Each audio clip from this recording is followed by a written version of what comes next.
Okay, open up your Bibles to Genesis chapter 35.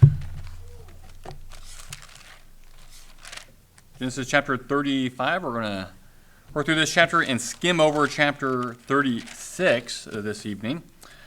This is a glorious and very sad chapter. If you've read ahead, you know what I'm talking about.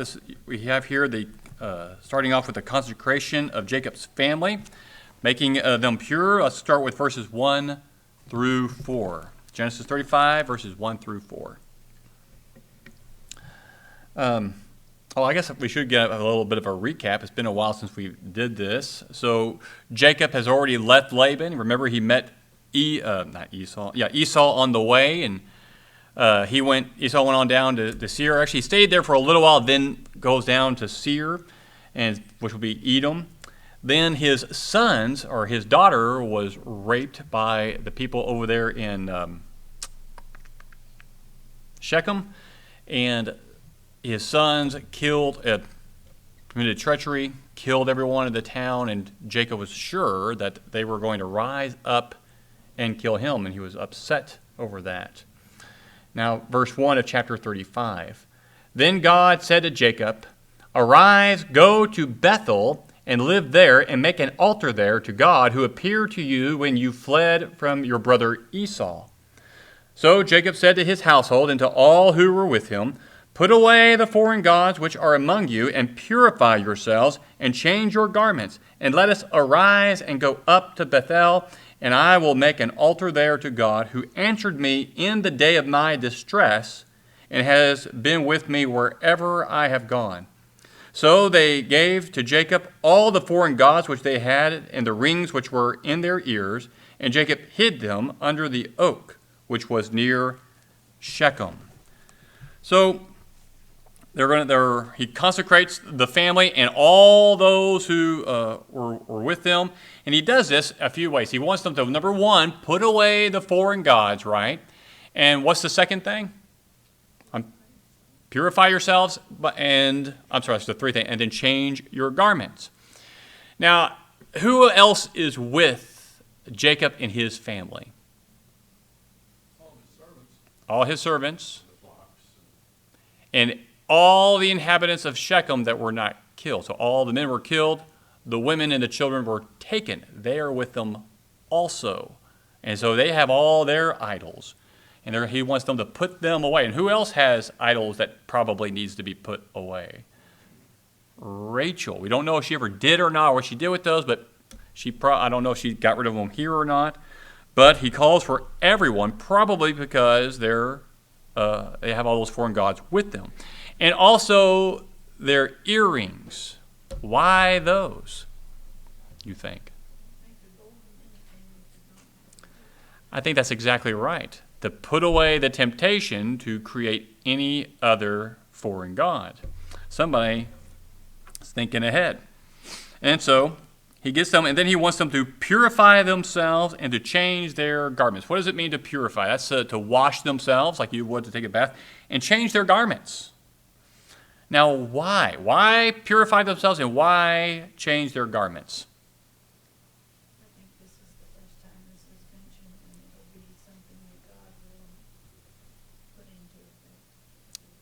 Yes, you're right. That is true. This is the first time we see this combination. It's symbolic of a change. Is that correct? That is correct. It's symbolic of a change, or you're moving in a new direction. What else? When you get up in the morning, what do? You shower and you put on your clothes. You get ready for the day. You're preparing yourself. So not only are they cleansing themselves, they're putting off the idols and cleansing themselves, they're putting on new garments, they're preparing themselves. Jacob's getting them ready for a change, new direction, and they're going to go into the presence of God.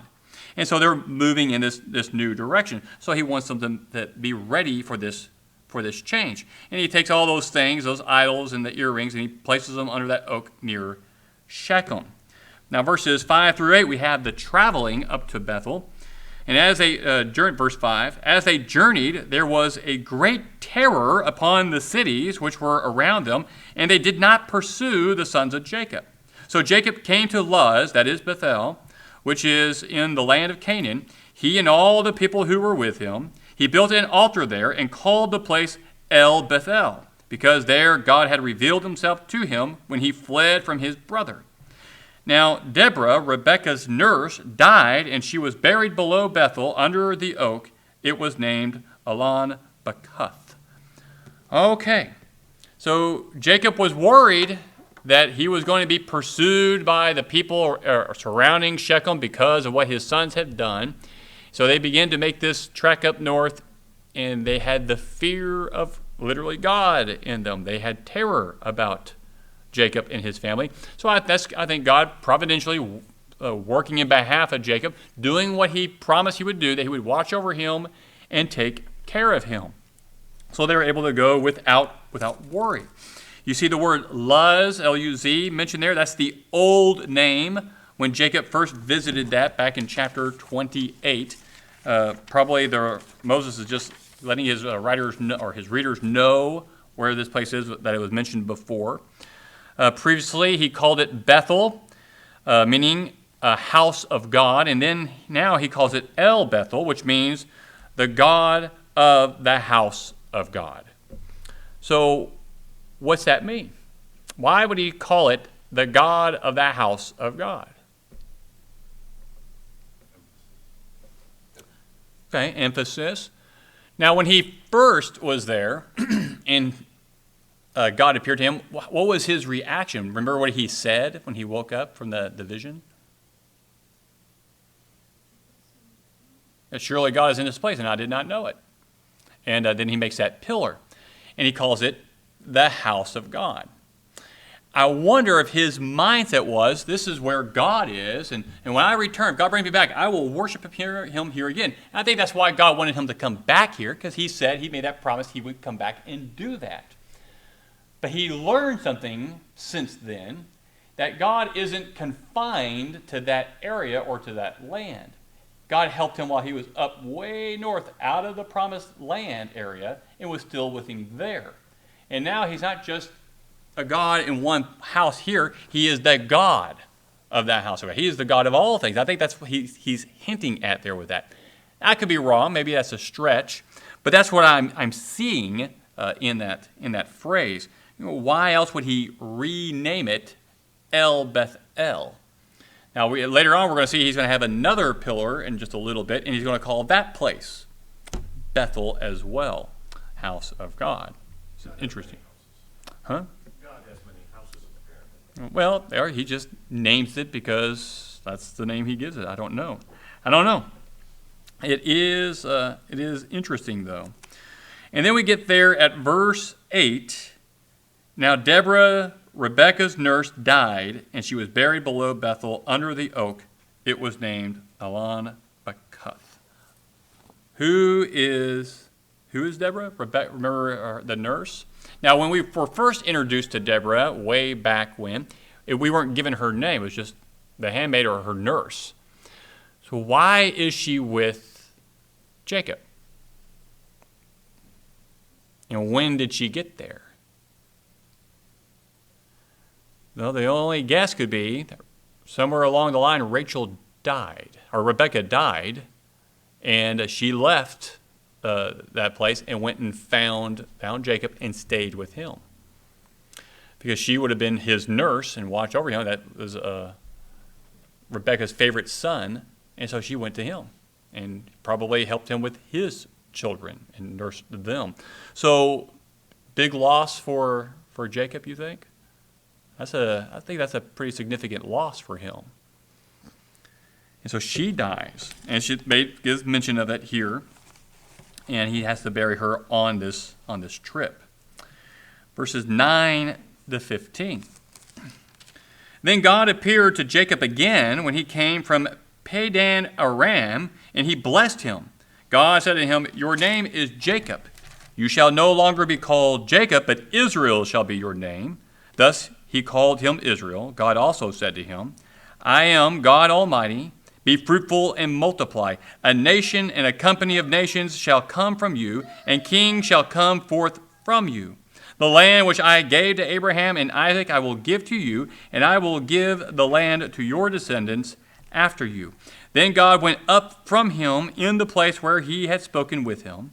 Jacob set up a pillar in the place where he had spoken with him, a pillar of stone, and he poured out a drink offering on it. He also poured oil on it. So Jacob named the place where God had spoken with him Bethel. Okay. So he reiterates the promise to Jacob here about what he's going to do for him. Reiterates the changing of the name. But what's different here in the promise that Jacob received, or that Abraham and Isaac didn't get? I mean, that Jacob didn't get before. It's the land promise. He didn't get that before. That's a new one that he gave to him directly.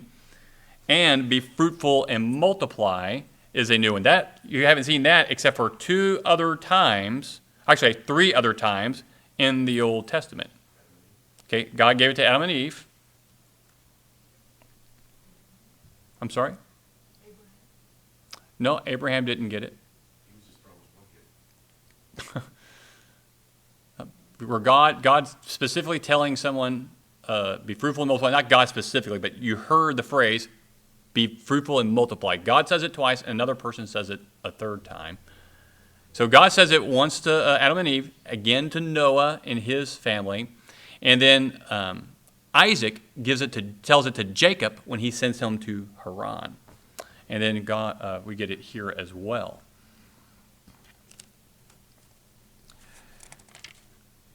So of course, you have the land promise here in verse 12.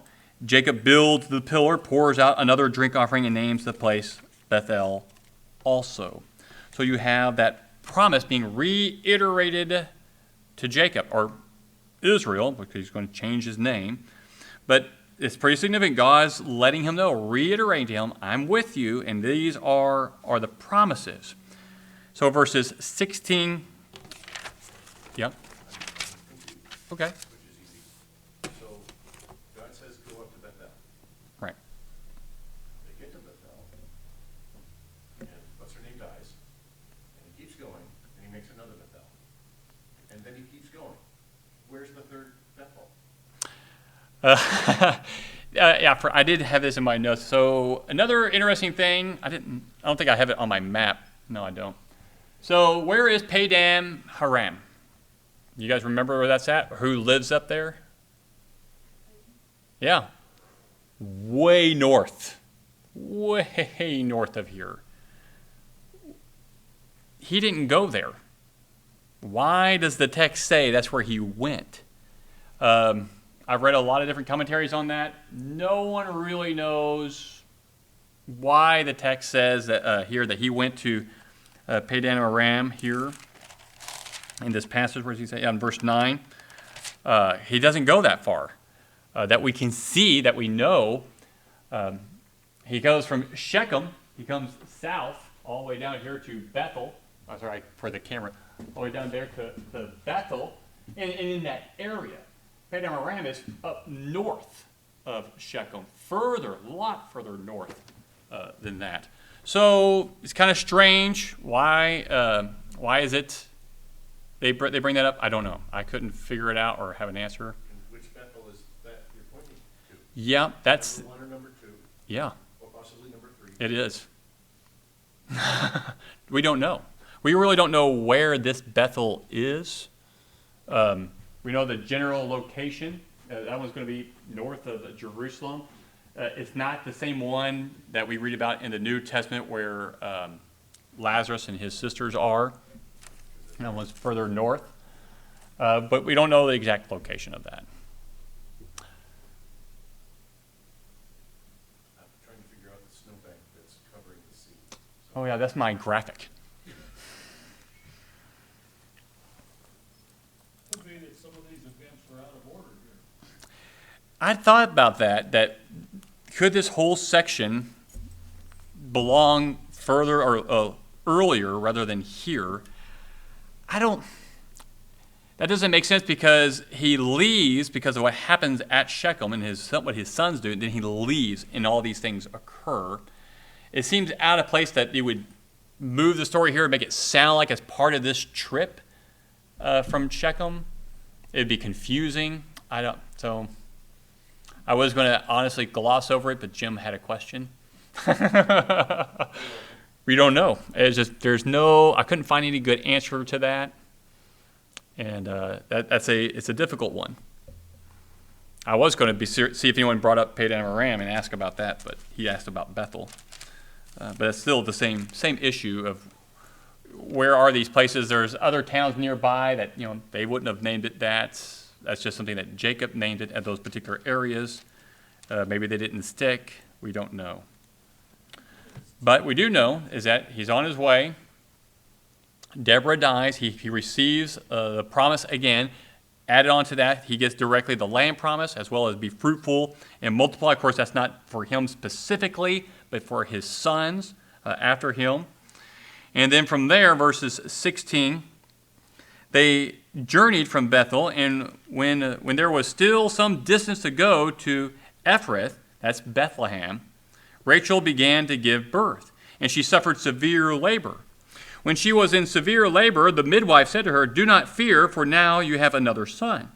It came about as her soul was departing, for she died, that she named him Ben-Oni, but his father called him Benjamin. So Rachel died and was buried on the way to Ephrath, that is Bethlehem. Jacob set up a pillar over her grave, that is the pillar of Rachel's grave to this day. Then Israel journeyed on and pitched his tent beyond the tower of Edur. Okay, so he receives another son. Of course, we know what happens. She's in severe pain. The words of the midwife are meant to be comforting to her, probably recognizing the suffering. And so she's trying to comfort her. Oh, don't worry. You're having another son. How blessed you are is the way I see her saying that, trying to comfort her. And as her soul is departing, as she is dying, she names him Ben-Oni, son of my sorrows. And instead of saying Jacob or Israel, his father named him Benjamin. You don't want to, people name kids after events that occur. And how many kids had Jacob named up to this point? Jacob didn't name any. Yeah, he didn't name any of his kids. The mothers all named those kids. Well, the two mothers named all the kids, Rachel and Leah. Jacob didn't name any of them, but he named this one. And I think that was appropriate for the son's sake, for his sake. You don't want to have such a negative thought on someone you love, in his case with Rachel, to see it as a blessing rather than the sorrow. And Benjamin, You know what Benjamin means? yeah, we're going to bring that up next. It means son of my right hand. Why is that funny? It's not funny. How many Benjamites are right-handed? Most of them are left-handed. That's not how I take that. That's right. I know, but I just think it's funny because son of my right hand, but they're all left-handed. So I thought that was funny to me because of that. But yeah, son of my right hand because it's his final son from the wife he loved. But they're all left-handed, and of course, made them great warriors as well. Not necessarily funny. Very many of them. Just not very many of them. What? The tribe of Benjamin was the small one. Yeah, they were a small one, and they got almost wiped out. Now, let's look at verse 19. There she dies. So he leaves Shechem because of what his sons committed, that murder, that treachery there, and he's got the stress from that. On his way, his nurse from his youth dies, Deborah. He's on his way back. Now Rachel dies. How difficult of a trip is he on?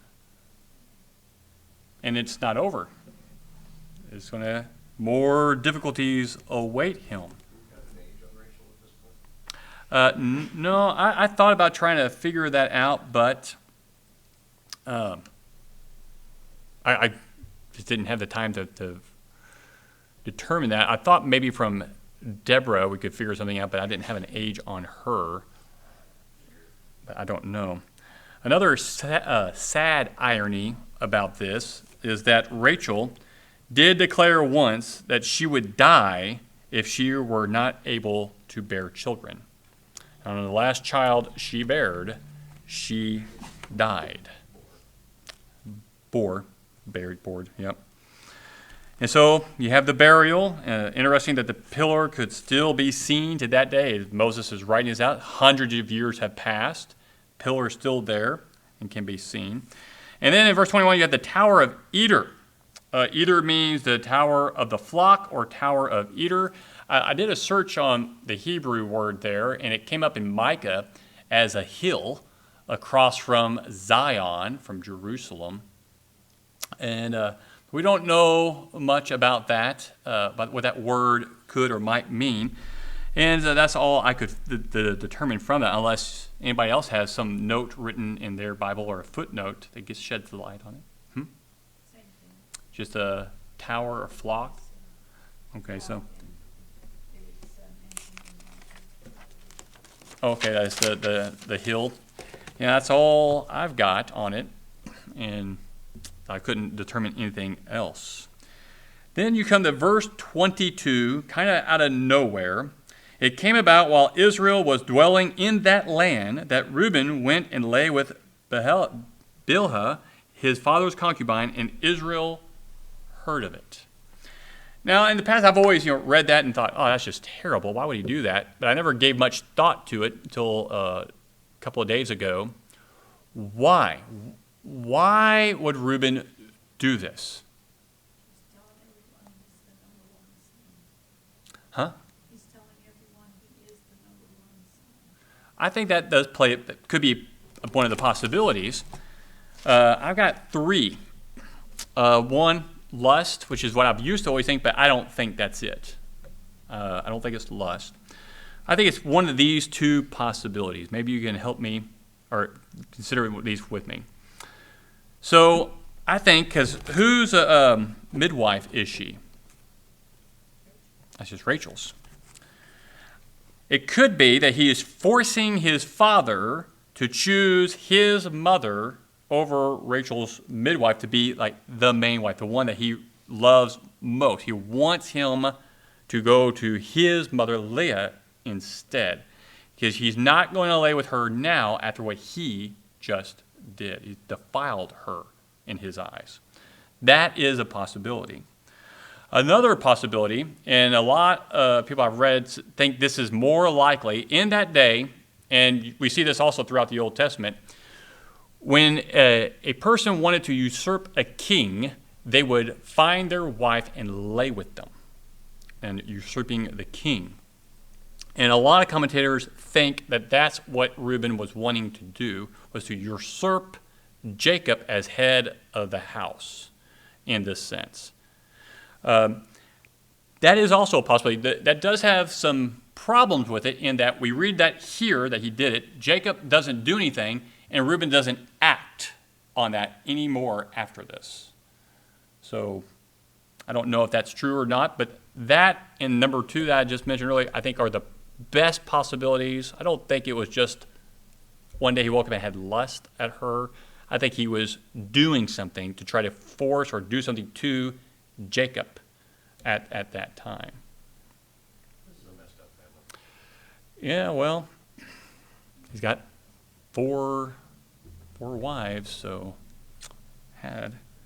but you're starting to see all the problems for Jacob racking up on this journey. From here, the last part of verse 22, all the way down to verse 26, the naming of the sons with Leah's children first and Rachel's, and then the midwives. And then verse 27, Jacob came to his father Isaac at Mamre of Kiriath Arab, that is Hebron, where Abraham and Isaac had sojourned. Now the days of Isaac were 180 years. Isaac breathed his last and died and was gathered to his people, an old man of ripe age, and his sons Esau and Jacob buried him. So one thing after another.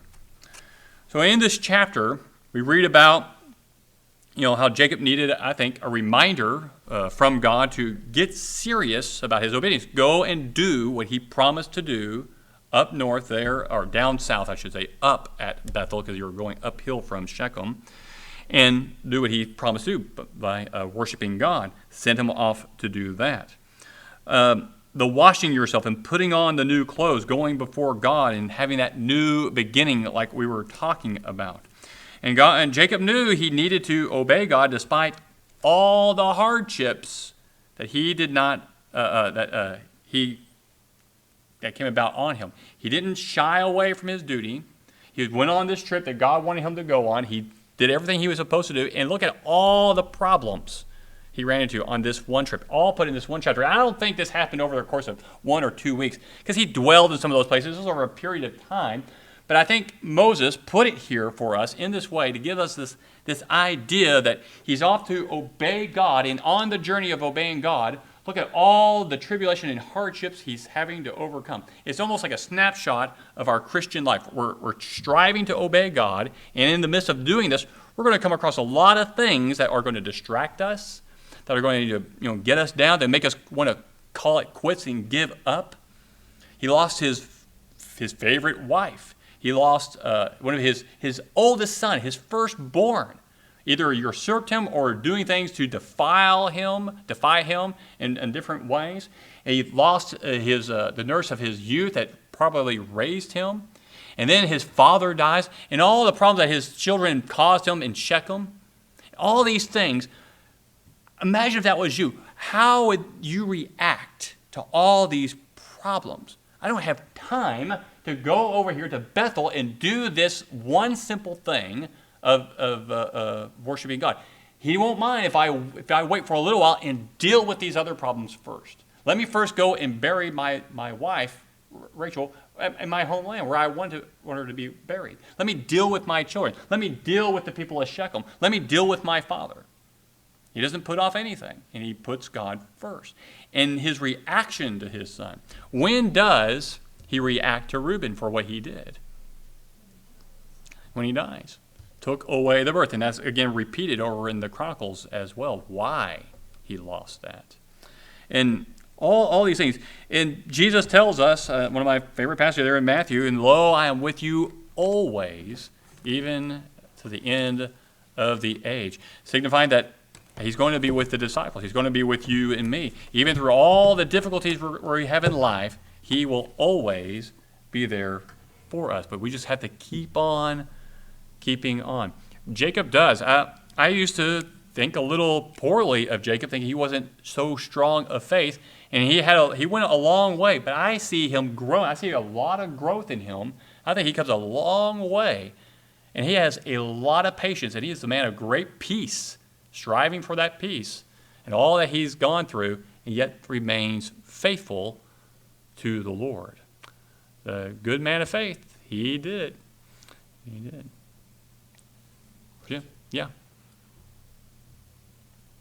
Esau lives up by Shechem-ish. Right? Yet he came all the way down to Hebron to bury his father. Wait. Esau doesn't live in Shechem, no. Near Shechem. Esau?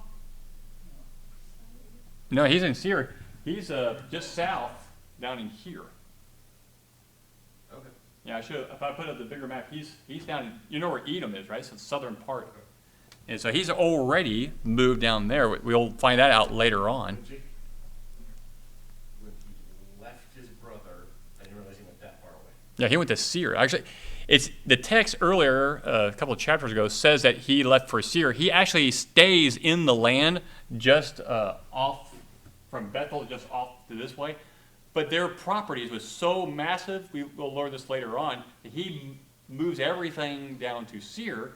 And while he's down there, that's when they overthrow Seir, the guy who actually is running that area. He overthrows them and starts taking over that whole area, and it becomes Edom. In fact, the next chapter kind of hits on some of that. We don't have time to get into that, unfortunately. But in the next chapter, when it talks about Esau's descendants, it actually gives some of his descendants, and then it talks about the guy who's in control down there at the time when he first moved, Seir, and his descendants and chiefs.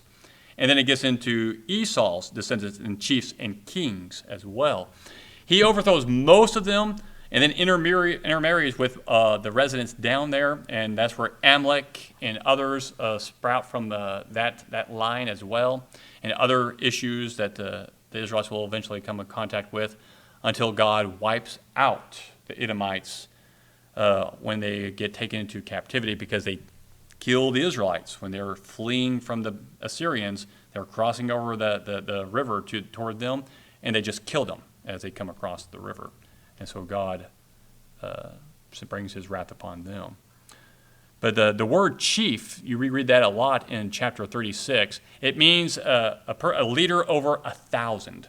And so you're having these larger families growing from him and from Esau. So God blesses him quite a bit. And of course, his family drifts off into apostasy because of his attitude, more than likely. All right. Any comments or questions on that section? You know, verse, did you notice 18 where it talks about when Rachel was dying, it's about as your soul? It was the part, yeah. Isn't that interesting? Yeah, it's It at, sounds like it's a process, like this soul leaving her body, and she has time enough to. yeah, she knows. And she is on her way out. I think all that just means is that, like as some people who are on their deathbed, they know, they can feel it, that they're about ready to go, and they say, I'm going to go. They say something significant to their loved ones, and off they go. I think that's probably what it was. She knew. This is it. And the midwife knew, and I don't know if Jacob was there or not, but, and then she named him Benoni. Man, sad. Sad. Okay.